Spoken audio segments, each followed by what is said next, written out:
Good morning, student. Today we will discuss the double column cash book, illustration number 5. तो student last lecture में आपने double column cash book पहले already सीखी है। अब आप illustration 5 को करने जा रहे हैं। इसमें भी डबल कॉलम कैश बुक का ही ट्रीटमेंट है। तो क्वेश्चन कुछ इस तरह से है कि record the following transaction in double column cash book of Amit Mishra, right. तो आगे आप इस स्ट्रक्चर में देख रहे हो कि डबल कॉलम कैश बुक का स्ट्रक्चर है, जिसमें डेट का column, particular, LF, debit cash, debit bank, date, particular, LF, credit cash और क्रेडिट बैंक दिया हुआ है।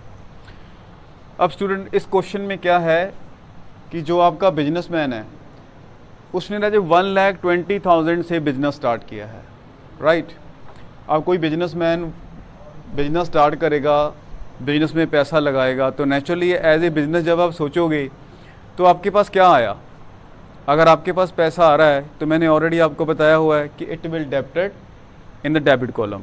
तो आपने डेबिट कैश में 1,20,000 अमाउंट लिखना है और पर्टिकुलर में आप बिल का नाम लिखोगे कैपिटल, क्योंकि जब भी कोई बिजनेसमैन बिजनेस में पैसा लगाता है तो राजे आपको एक बिजनेस में बिल तैयार करना होता है। उस बिल का नाम कैपिटल का बिल होता है, कैपिटल रिसिप्ट होती है वो।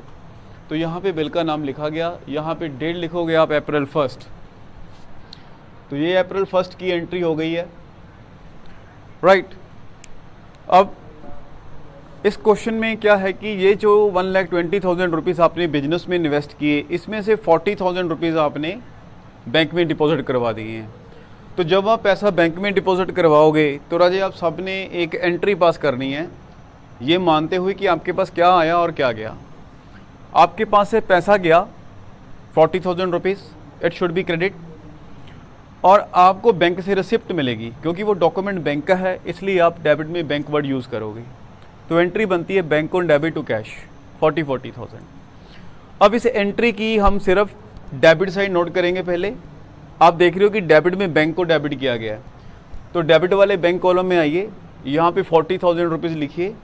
अब पर्टिकुलर में आए, पर्टिकुलर में आप क्या लिखोगे, अपनी डेबिट साइड की अपोजिट साइड का नाम। आपकी अपोजिट साइड है कैश, तो यहाँ पे आप कैश लिखोगे। इस तरीके से आपने डेबिट साइड रिकॉर्ड कर ली है। अब इसी एंट्री की क्रेडिट साइड भी आप नोट करोगे, क्योंकि आपने कैश का कॉलम भी बना रखा है और बैंक का भी। आप एज ए बिजनेस भी सोच रहे हो और एज ए बैंक भी सोच रहे हो। अब कैश क्रेडिट है तो एज ए बिजनेस सोचिए कि 40,000 रुपीज़ बिजनेस से चला गया, तो आप 40,000 रुपीज़ यहाँ लिखोगे। और पर्टिकुलर में क्या लिखोगे, अगर आप क्रेडिट साइड नोट कर रहे हो जनरल एंट्री की, तो इससे अपोजिट साइड क्या बनती है आपकी बैंक, तो यहाँ पे बैंक लिखोगे। इसका मतलब है कि 40,000 रुपीज़ बैंक में चला गया। जब एक एंट्री दोनों तरफ नोट हो तो उसको आप कॉन्ट्रा एंट्री कहोगे। सी लिखने के बाद उसको आप सर्कल में लोगे, राइट। अब इसी तरीके से हमारे इस क्वेश्चन में क्या है कि April 7 को आपने 13,000 की गुड्स परचेज़ की है कैश और 7,000 की परचेज़ की है बाय चेक से। तो एज ए बिज़नेस देखें तो 13,000 बिजनेस से पैसा चला गया, और एज ए बैंक देखें तो बैंक में से 7,000 रुपीज़ चला गया। तो यहाँ पे आप बिल का नाम लिखोगे परचेज़, क्योंकि जब भी आप परचेज़ करोगे आपको परचेज़ का बिल मिलेगा। तो यहाँ पे परचेज़ का नाम लिखा जाएगा, बिल का परचेज़ अकाउंट। इसके बाद अगर आप April 11 की बात करें तो April 11 में आपने इंश्योरेंस प्रीमियम की इंस्टॉलमेंट पे की है 12,500 की। एज ए बिजनेस देखें तो हमारे पास से बैंक से अब रहे नेक्स्ट April 11 को आपने इंश्योरेंस प्रीमियम पे किया है 12,500 का बाय चेक। तो अगर पैसे बैंक से जा रहे हैं तो रहे आपको यहाँ पे लिखना है 12,500 और यहाँ पे बिल का नाम लिखना बाय इंश्योरेंस प्रीमियम, राइट। और इसके बाद आपने बैंक से पैसे निकलवाए हैं, तो जब आप बैंक से पैसे निकलवाओगे या बैंक में पैसे डिपॉजिट करवाओगे तो आपको ये एंट्री करनी है। आप पैसा बैंक से निकल रहा है तो कैश अकाउंट को आप डेबिट करोगे, आपके पास कैश आ गया। पर पैसा निकालने के लिए आपको बैंक में जाके एक वाउचर फिल करना होता है, जो बैंक में से ही मिलता है और वो बैंक का ही डॉक्यूमेंट होता है। तो आपके पास से एक डॉक्यूमेंट चला गया, आप बैंक को क्रेडिट करोगे 4,500 से, आपके पास क्या आया कैश को आप डेबिट करोगे। अब जब आप इस एंट्री को इसमें रिकॉर्ड करोगे तो किस तरह करना है, तो जनरल एंट्री में कैश डेबिट है, तो आज आप कैश वाले कॉलम में जाओगे, अमाउंट लिखोगे 4,500 और यहाँ पे पर्टिकुलर में आपने एंट्री की अपोजिट साइड नोट करनी है। अभी आप डेबिट साइड नोट कर रहे हो, इसकी अपोजिट क्या बनेगी, बैंक, तो अब यहाँ पे बैंक वर्ड यूज़ करोगे और LF में C लिख के आप उसको सर्कल में लोगे, क्योंकि ये एंट्री आपकी कैश बुक की क्रेडिट साइड में भी होने वाली है। तो अगर इस एंट्री में आप डेबिट साइड नोट कर चुके हो तो नीचे वाली साइड जो क्रेडिट साइड है इसको नोट करेंगे। अगर बैंक क्रेडिट है तो राजे आप बैंक में अमाउंट लिखोगे 4500 और यहाँ पे इसी एंट्री की अपोजिट साइड लिखोगे कैश। इसका मतलब है कि बैंक में कैश आ गया और LF में C डाल के कॉन्ट्रा लिखोगे। इसका मतलब है कि एक एंट्री जब दो तरफ होएगी तो हमें C का जो साइन है वो लगाना पड़ेगा। तो ये C का निशान जब आप पैसा बैंक में जमा कराओगे तब लगेगा, जब पैसा जब बिजनेस से निकालोगे तब लगेगा। तो इस तरीके से दोनों तरफ काउंटर एंट्री हो गई है।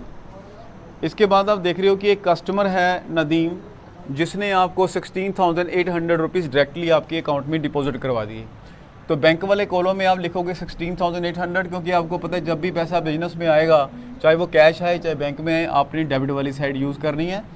तो 16,800 यहाँ पे लिखने के बाद आप पर्टिकुलर में बिल का नाम लिखोगे। अब यहाँ पे ये क्लियर नहीं है कि बिल किसका दिया जाए, रेंट का, कमीशन का, पार्टी का नाम दिया है तो यहाँ पे आपको पार्टी का नाम देना है, क्योंकि अब रिसीप्ट हमारी पार्टी के नाम की जाएगी। अगर उन्होंने लिखा होता कि रेंट रिसीव किया है तो यहाँ पे बिल का नाम रेंट होता। अगर कुछ नहीं लिखा रीज़न तो हमें पार्टी का नाम ही लिखना होगा, राइट। अब इसके बाद क्या है कि आपने 21,000 का गुड्स बेचा है कैश अप्रैल 24 को। तो हमारे पास कैश आ गया तो मुझे कैश वाला कॉलम यूज़ करना है 21,000 और यहाँ पे बिल का नाम लिखा जाएगा सेल। अब इसी 21,000 को आपने 25 को बैंक में डिपॉजिट करवा दिया।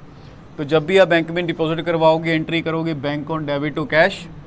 अब यहाँ पे बैंक डेबिट है तो आपको बैंक की डेबिट साइड यूज़ करनी है और वहाँ पे 21,000 लिख के और पर्टिकुलर में आप डेबिट की अपोजिट साइड क्या होती है क्रेडिट, उसको नोट करोगे और LF में C लगा के सर्कल लगाओगे। इसी तरह जब आप क्रेडिट साइड नोट करोगे तो कैश क्रेडिट है तो कैश की क्रेडिट साइड में 21,000 लिखोगे और जो पर्टिकुलर है इसमें क्रेडिट की अपोजिट साइड लिखोगे बैंक, डेट डालोगे 25। इस तरीके से जो सेल किया आपने कैश उसका पैसा आपने डिपॉजिट करवा दिया नेक्स्ट डेट को। इसके बाद आप बात करेंगे कि आपने पर्सनल यूज़ के लिए 4400 रुपीज़ विदड्रॉ किए। तो पैसा बैंक से निकला लेकिन बिजनेस में नहीं आया। अगर बिजनेस में आता तो आप कैश डेबिट करते, लेकिन पैसा बैंक से चला गया इसलिए बैंक को आप क्रेडिट करोगे, लेकिन डेबिट कैश की बजाय किसको करोगे, ड्राइंग को, क्योंकि अब बिल बनेगा ड्राइंग के नाम से। अभी बैंक क्रेडिट है तो आप बैंक की क्रेडिट साइड में लिखोगे 4,400 और यहाँ पे बिल का नाम लिखोगे बाय ड्राइंग। इस तरीके से पैसे बैंक से चले गए। लास्ट में बैंक वालों ने 200 रुपीज़ का बैंक चार्जेस कट किया है तो बैंक से पैसे फिर गए तो आप 200 लिखोगे बैंक वाले कॉलम में, क्योंकि बैंक से पैसे कम हो गए हैं और यहाँ पे बिल का नाम लिखोगे बाय बैंक चार्जेस। अब इतना करने के बाद आप कैश का दोनों तरफ का टोटल लगाओगे। ऑलवेज डेबिट साइड का टोटल ज़्यादा होता है, तो जब आप डेबिट साइड का टोटल लगाओगे तो उसका टोटल आता है 1,45,500। इसी टोटल को आपने same as it is credit side में भी लिखना है, क्योंकि क्रेडिट साइड ऑलवेज कम होएगी। अब क्रेडिट साइड में आपके बेसिकली 3 खर्चे हैं, 40,000 का, 13,000 का, 21,000 का। तीनों खर्चों को ऐड करके जितना भी अमाउंट आए उसे 1,45,500 में से माइनस कर देना है। आपको पता लग जाएगा कि खर्चे माइनस करने के बाद आपके पास कितने रुपीस बच गए हैं। तो यहाँ पे 71,500 का बैलेंस बचता है।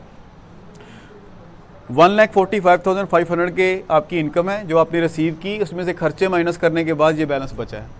इसी तरीके से आप बैंक का टोटल लगाओगे। बैंक की डेबिट साइड भी बड़ी हो सकती है और क्रेडिट साइड भी, लेकिन इस क्वेश्चन में बैंक की डेबिट साइड ही ज़्यादातर बड़ी आ रही है। तो बैंक की डेबिट साइड का टोटल लगाएं तो 77,800 आ रहा है। यही टोटल आप इधर लिखोगे क्रेडिट साइड में। उसके बाद जितने भी पैसे बैंक से चले गए, जैसे 7,000, 1,200, 500, 4,500, 4,400, 200, इन सबको आपने 77,800 में से माइनस कर देना है। तो आप देखोगे कि बैंक में आपके पास कितने पैसे बचे, 49,200। तो इसको आप बोलोगे बाय बैलेंस CD। जब आप अगले मई के महीने में कैश बुक का नया पेज लगाओगे तो ये CD बैलेंस जो है ये अपनी साइड चेंज करके डेबिट में आ जाएगा। तो यहाँ पे 1 मई को आपको यहाँ पे लिखना होएगा टू बैलेंस ब्रॉड ऑन, और कैश में 71,500 और बैंक में 49,200 ऐसे आ जाएगा। उम्मीद है कि वीडियो आपको समझ में आ गई होगी। नेक्स्ट वीडियो बनाएंगे यहाँ पर बैंक ओवरड्राफ्ट के ऊपर। Thank you. Hello student, we will discuss a double column cash book with the topic of bank overdraft. तो जब भी आपको बैंक ओवरड्राफ्ट का बैलेंस दिया होगा, आपने वो डेबिट साइड की बजाय उसको क्रेडिट साइड में शो करना है, राइट। तो अभी आप double column cash book with bank overdraft start करने जा रहे हैं।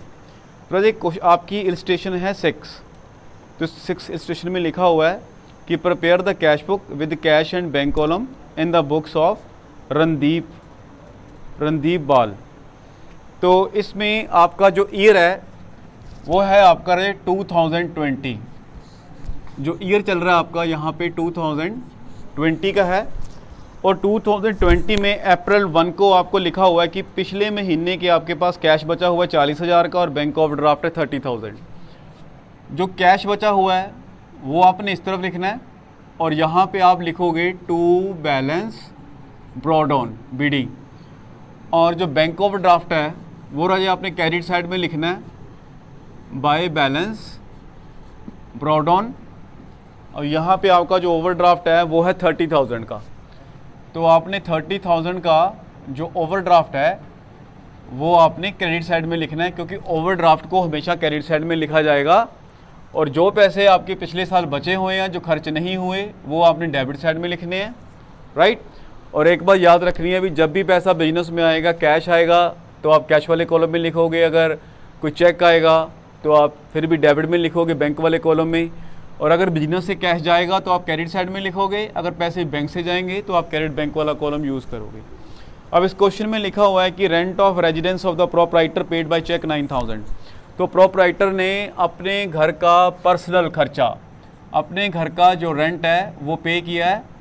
तो वो तो आपकी ड्राइंग हो गई है, लेकिन उसने पर्सनल खर्चा पे करने के लिए बैंक का पैसा यूज़ किया। तो उसने चेक से 9,000 रुपीज़ पैसे पे किए हैं। तो अगर चेक गया है तो इसका मतलब कि पैसा बैंक से गया है, तो आपने 9,000 बैंक वाले कॉलम में लिखना है। और यहाँ पे आपके बिल का नाम होएगा ड्राइंग, क्योंकि बिजनेस से पैसा निकालना हो तो वहाँ पे एक बिल बनाना पड़ेगा, उस बिल का नाम होएगा ड्राइंग। और ये एंट्री आप अप्रैल 3 को कर रहे हो, राइट। इसके बाद अप्रैल 6 को आपने स्टेशनरी खरीदी 1200 की। अब क्वेश्चन में कुछ नहीं लिखा, तो आप इसको मान के चलोगे कि ये कैश खरीदी गई है, तो पैसा बिजनेस से गया। अगर पैसा बिजनेस से गया तो आप क्रेडिट वाला कॉलम जो है कैश का वो यूज़ करोगे। और आपको जो बिल मिलने वाला है वो बिल है स्टेशनरी का, तो यहाँ पे स्टेशनरी के बिल का नाम लिखा जाएगा और ये किस डेट को ख़रीदा गया वो डेट आप यहाँ पे मेंशन करोगे, दैट इज़ अप्रैल 6, राइट। इसके बाद अप्रैल 9 को आपने कैश रिसीव किया फ्रॉम शिवम और उसको डिस्काउंट अलाउड किया है 300, यानी कि आपने उससे 16,300 रुपये लेने थे, लेकिन आपने कैश रिसीव किया 16,000 का। तो अगर कैश रिसीव हो रहा है तो कैश वाले कॉलम में लिखा जाएगा और यहाँ पे पार्टी का नाम लिखा जाएगा शिवम, पार्टी का नाम लिखा जाएगा शिवम। तो आपने शिवम से पैसा रिसीव किया, राइट। अब अप्रैल 13 को आपने 15,500 बैंक में डिपॉजिट करवाए। तो मैंने आपको कहा था कि जब आप पैसा बैंक में डिपॉजिट कराओगे तो आप एक एंट्री करोगे bank account debit to cash. आपके पास से कैश चला गया और बैंक से आपको एक रिसिप्ट मिली है, इसलिए आप बैंक को डेबिट कर रहे हो। तो यहाँ पे आपने सिर्फ ये देखना है कि व्हाट यू रिसीव और what you left. You receive A receipt and you left A cash. तो आपने 15,500 बैंक में डिपॉजिट करवाए। तो एंट्री देखिए, अगर बैंक डेबिट है तो बैंक की डेबिट साइड में आप 15,500 लिखोगे और पर्टिकुलर में इसी एंट्री की अपोजिट साइड लिखोगे। अभी आप डेबिट साइड नोट कर रहे हो तो अपोजिट साइड बनती है कैश। उसके बाद आप नीचे वाली साइड नोट करोगे क्रेडिट, कैश क्रेडिट है तो कैश की क्रेडिट साइड में आप 15,500 लिखोगे और यहाँ पे इसकी अपोजिट साइड बनती है बैंक। तो इसका मतलब है कि कैश बिजनेस से चला गया और बैंक में आ गया। और ये आपकी एंट्री बनती है अप्रैल 9 की, अप्रैल 9 की। एक की एंट्री दोनों तरफ नोट हुई है तो आप सी यानी कि कॉन्ट्रा का निशान लगाओगे, सी को कवर करोगे आप। इसके बाद इन्होंने लिखा है कि इन्होंने गुड्स सोल्ड की तानवीर को 30,000 की अगेंस्ट ए चेक। और उसके बाद इन्होंने ये लिखा है कि विच वॉज डिपॉजिटेड इनटू अप्रैल 18। तो चेक आपको 16 को मिला है लेकिन आपने डिपॉजिट कराया 18 को। अगर चेक की रिसीविंग और डिपॉजिटिंग डेट अलग अलग है तो आप चेक को कैश मान के चलोगे तो आप entry bank account debit to sale नहीं करोगे, cash account debit to sale करोगे जब चेक रिसीव हुआ, और जब चेक बैंक में डिपॉजिट हुआ तो आप एंट्री करोगे bank account debit to cash. Ultimate cash से कैश कैंसिल हो जाएगा और एंट्री बन जाएगी bank account debit to sale. और अगर आप bank account debit to sale वाली एंट्री करना चाहते हो तो आप सीधी अप्रैल 18 को एंट्री कर सकते हो। बैंक डेबिट है तो बैंक की डेबिट में आप पैसे डाल सकते हो 30,000, तो बैंक की डेबिट साइड में 30,000 रुपीज़ डाल सकते हो और यहाँ पे आप लिख सकते हो टू सेल। इस तरीके से आप डायरेक्ट एंट्री ये कर सकते हो। इसके बाद इन्होंने लिखा है कि goods purchase by cheque from Amrit ₹3,500।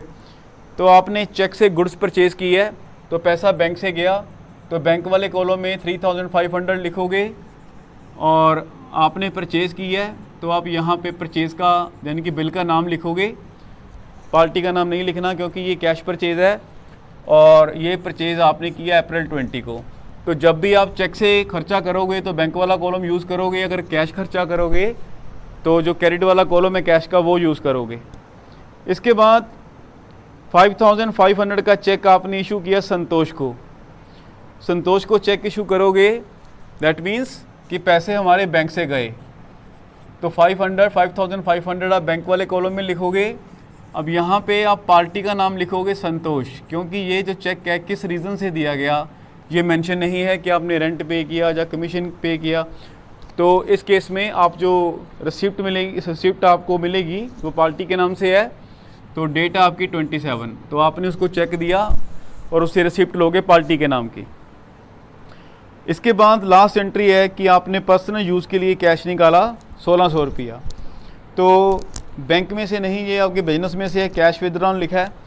तो अगर बिजनेस से पैसा चला गया तो आप कैश वाले कॉलम में लिखोगे 1,600 और यहाँ पे बिल का नाम लिखोगे ड्राइंग, क्योंकि आपके बिजनेसमैन ने बिजनेस से पैसा निकाल के ले गया है, तो ड्राइंग का बिल बनेगा।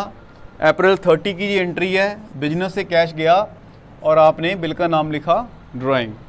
इसके बाद आपका टोटल करेंगे कैश की डेबिट साइड का। कैश की डेबिट साइड ऑलवेज बड़ी होती है, तो अगर इसका टोटल करें तो वो बनता है 56,000, और वो 56,000 आपने दोनों तरफ लिखना होएगा, डेबिट साइड में भी और क्रेडिट साइड में भी। और इसके बाद जितने भी कैश के खर्चे हैं जैसे 1,200, 1,500, 500 और 1,600, ये सब आपने 56,000 में से माइनस कर देने हैं। और उसके बाद जो आपके पास कैश बचा वो 37,700 का कैश बच गया, इसको आप बैलेंस सीडी मानोगे 37,700। अब ये कैसे आया, आपके पास बिजनेस में टोटल पैसा आया 56,000 जो कि आपने दोनों तरफ लिखा, ये पैसा आया है। इसमें से 1,200, 15,500 और 1,600 ये तीन अमाउंट आपने इसमें से माइनस कर दिए, क्योंकि ये पैसा चला गया बिजनेस में से, इतना आया। तो माइनस करने के बाद आपके पास जो पैसा बचा वो 37,700 का है। इसी तरह सिमिलरली आप बैंक वाला बैलेंस जो है वो चेक करेंगे। अब बैंक में क्या है कि ओवरड्राफ्ट है, ओवरड्राफ्ट होने से क्या है कि आपकी क्रेडिट साइड बढ़ जाएगी 30,000, 9,000, 3,500 और 5,500। तो आपकी इधर से क्रेडिट साइड बढ़ी है, इधर 48,000 का बैलेंस आ रहा है, और यही वाला बैलेंस आपको यहाँ लिखना पड़ेगा, क्योंकि जो साइड बड़ी होती है उसका टोटल दोनों तरफ लिखा जाता है। तो आपका 48,000 का क्रेडिट साइड का बैलेंस आ रहा है, ये दोनों तरफ लिखा, और इतने पैसे बैंक में से गए और इतने पैसे बैंक में से आए। आपके पास 15,500 रुपीज़ आया है बैंक में और 30,000 आया है, वो अगर आप इसमें से माइनस कर दें तो आपको पता लगेगा कि आपका 25,000 का अभी भी ओवरड्राफ्ट बाकी है, यानी कि बैंक वालों को अभी भी आप इतने पैसे देने के लिए लायबल हो। तो ये जो बैलेंस है ये आपने निकाला है लास्ट अप्रैल 30 को, ठीक है। अब ये जो बैलेंस डेबिट साइड में, इसका मतलब है कि आपने बैंक से पैसे ज़्यादा निकाल रखे हैं, 48,000 बैंक से निकाल रखा है, और जबकि बैंक में डिपॉजिट कितने कराए, 30,000 एक करवाया और 15,500 एक कराए, और 2,500 रुपीज़ अभी भी आपने बैंक को डिपॉजिट करवाना है। तो इस क्वेश्चन में मेन बात ये है कि बैंक ओवरड्राफ्ट का बैलेंस ऑलवेज आपने क्रेडिट साइड में लिखना है, और जो सिंपल बैलेंस है वो डेबिट साइड में लिखना है। तो उम्मीद है कि आपको ये वीडियो अच्छी लगी होगी। इसके बाद आप आगे डबल कॉलम से लेजर प्रेपरेशन सीखेंगे कैसे करनी है, और एक हमारा टॉपिक और है पेटी कैश बुक का, वो सीखेंगे। इसके बाद ये लेसन ओवर होगा। और सभी स्टूडेंट जितनी भी एग्जाम्पलें समझ रहे हैं, हर एग्जाम्पल को और उसके साथ जो बुक में फॉलोअप दी है उसको प्लीज़ कॉपी पे नोट करें, कोई प्रॉब्लम है तो वो डिस्कस करें। Thank you.